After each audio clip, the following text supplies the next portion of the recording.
Daily. Taste the Daily. Ranipet மாவட்டம் நெம்மேலி அருகே இரு கிராம இளைஞர்களிடையே ஏற்பட்ட தகராறில் இளைஞர் வெட்டி கொலை செய்யப்பட்ட நிலையில் குற்றவாளிகளை கைது செய்ய கோரி உறவினர்கள் சாலையில் உடலை வைத்து மறியலில் ஈடுபட்டு வருகின்றனர். கூடுதல் விவரங்களோடு இணைகிறார் செய்தியாளர் கோகுலக்கண்ணன். வணக்கம் கோகுலக்கண்ணன், விவரங்கள். வணக்கம். ராணிப்பேட்டை மாவட்டம் நெம்மேலி அடுத்த மேட்டு வேட்டாங்குளம் பகுதியை சேர்ந்தவர் தட்சிணாமூர்த்தி. இவர் தனியார் கம்பெனியில் பணிபுரிந்து வருகிறார்.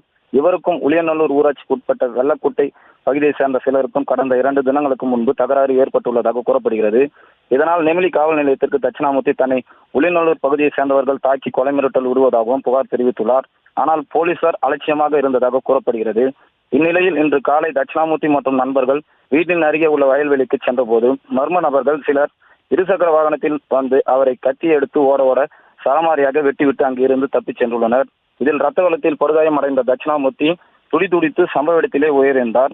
தகவல் அறிந்து சம்பவ இடத்திற்கு வந்த உறவினர் மற்றும் ஊர் மக்கள் தட்சிணாமூர்த்தியின் உடலை எடுத்து நெம்மேலி டு பணப்பாக்கம் செல்லும் சாலையில் வைத்து உடலை பார்த்து கதறி அழுது வெட்டிய நபர்களை கைது செய்ய வேண்டும் என கூறி சாலை மறியலில் ஈடுபட்டு வருகின்றனர். இதனால் அப்பகுதியில் சிறிது நேரம் பரபரப்பு ஏற்பட்டுள்ளது. விவரங்களுக்கு நன்றி கோகுலக்கண்ணன்.